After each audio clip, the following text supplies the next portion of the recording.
जय हिंद दोस्तों, स्वागत है आपका आपके अपने यूट्यूब चैनल यूपी एग्जाम्स में। दोस्तों आज की वीडियो में मैं सिकंदराबाद जोन का कंप्लीट एनालिसिस करने वाला हूं कि कितने बच्चों को शॉर्टलिस्ट किया गया था फिजिकल के लिए, उसमें से कितने बच्चे आपके प्रेजेंट हुए, कितने बच्चे एब्सेंट हुए, कितने बच्चे पास हुए, कितने बच्चे फेल हुए। अगर इतने बच्चे पास हुए हैं तो पर सीट कंपटीशन है वो कितना देखने के लिए मिल सकता है, जो आपका डीबी का कट ऑफ है वो कितना जा सकता है, आपका जो फाइनल कट ऑफ है वो कितना जा सकता है। मैं कंप्लीट एनालिसिस करूँगा ऑफिशियल डाटा के साथ। मैं उम्मीद करता हूं कि आप सभी लोग इस वीडियो को लास्ट तक जरूर देखेंगे। अगर आपको यह वीडियो अच्छा लगे तो आप इसे लाइक कर सकते हैं, अपने दोस्तों के साथ शेयर कर सकते हैं। अगर आप यूपी एग्जाम्स यूट्यूब चैनल पर नए आए हैं तो इस चैनल को सब्सक्राइब करना ना भूलें। दोस्तों मैं सिकंदराबाद का कंप्लीट एनालिसिस करने से पहले मैं आपको बताना चाहता हूं कि जो टोटल वैकेंसी थी वो कितनी थी।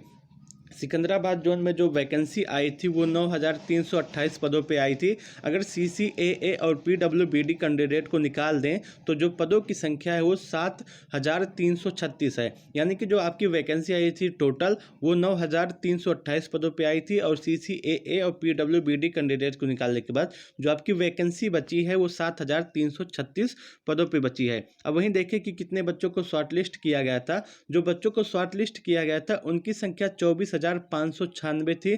24,596 बच्चों को शॉर्टलिस्ट किया गया था। अगर उसमें से देखें जो प्रेजेंट बच्चे थे उनकी संख्या 20,762 थी। लगभग 84% बच्चे आपके प्रेजेंट हुए थे। वहीं जो एब्सेंट हुए थे उनकी संख्या 3,834 थी। इतने बच्चे आपके एब्सेंट हुए थे। वहीं देखें कितने बच्चे पास हुए हैं, कितने बच्चे फेल हुए हैं। अगर आप देखें तो जो टोटल डाटा है सभी दिनों का मिलाने के बाद उसमें से आपके 14,656 बच्चे पास हुए हैं। वहीं जो फेल हुए हैं वो 6,106 बच्चे फेल हुए हैं। 6,106 बच्चे आपके फेल हुए हैं और 14,656 बच्चे पास हुए। लगभग आप देखें टोटल में जो आपके शॉर्टलिस्ट किया गया था उस टोटल में लगभग 60% बच्चे आपके पास हुए थे और 40% बच्चे आपके फेल हुए थे। जो पास परसेंटेज है ये टोटल के हिसाब से जो शॉर्टलिस्ट किए गए थे। अब देखिए एक एक दिन का डाटा देखिए कि किस दिन कितने बच्चे फेल हुए थे। आपका जो फिजिकल था वो 12 जनवरी को स्टार्ट था, और 12 जनवरी के अगर दिन देखें तो जो पास बच्चे हैं उनकी संख्या 1,088 थी, और जो फेल बच्चे हैं उनकी संख्या 505 थी। वहीं 13 जनवरी के दिन जो आपका फिजिकल हुआ था उसमें जो पास हुए थे उनकी संख्या 1,560 थी, और जो आपके फेल हुए थे वो 880 थी। जो फेल हुए थे उनकी संख्या 880 थी। उसके बाद आपका फिजिकल नहीं हुआ। फिर जब आपका फिजिकल हुआ 17 जनवरी के दिन जो उसमें पास हुए थे उनकी संख्या 2,673 थी, और जो फेल हुए थे उनकी संख्या 692 थी। और 18 जनवरी के दिन जो आपका फिजिकल हुआ था उसमें जो पास हुए थे उनकी संख्या 2,903 थी, जो फेल हुए थे उनकी संख्या 759 थी। वहीं 19 तारीख के दिन जो आपका फिजिकल हुआ था उसमें अगर देखें तो 2,641 बच्चे पास हुए थे।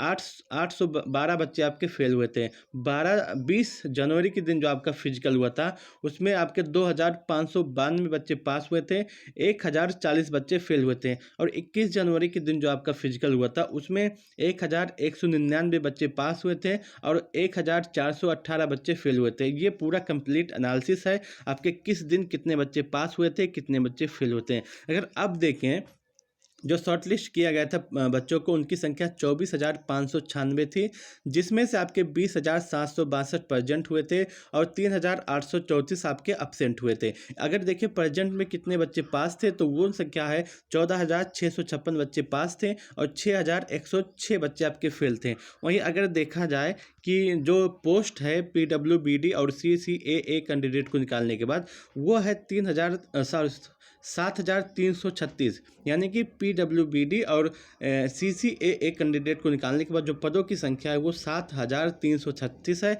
उसके लिए आपके जो पास हुए हैं फिजिकल में उनकी संख्या 14,656 है। वहीं पर सीट कंपटीशन अगर देखें इस हिसाब से तो 1.99 का यानी कि 2 के आसपास आपको देखने के लिए मिल सकता है।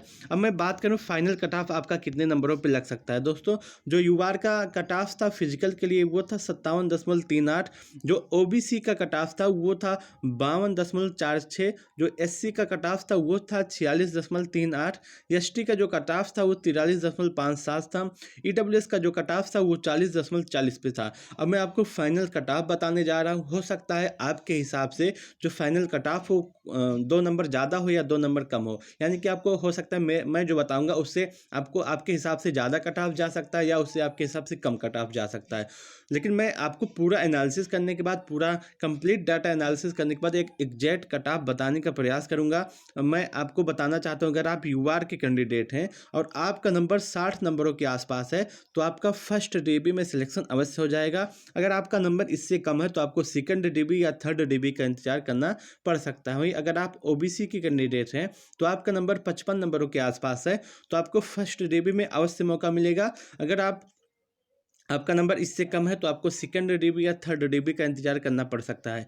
यदि आप एससी के स्टूडेंट हैं तो आपका नंबर 50 के आसपास है तो आपको फर्स्ट डीबी में अवश्य मिलेगा मौका।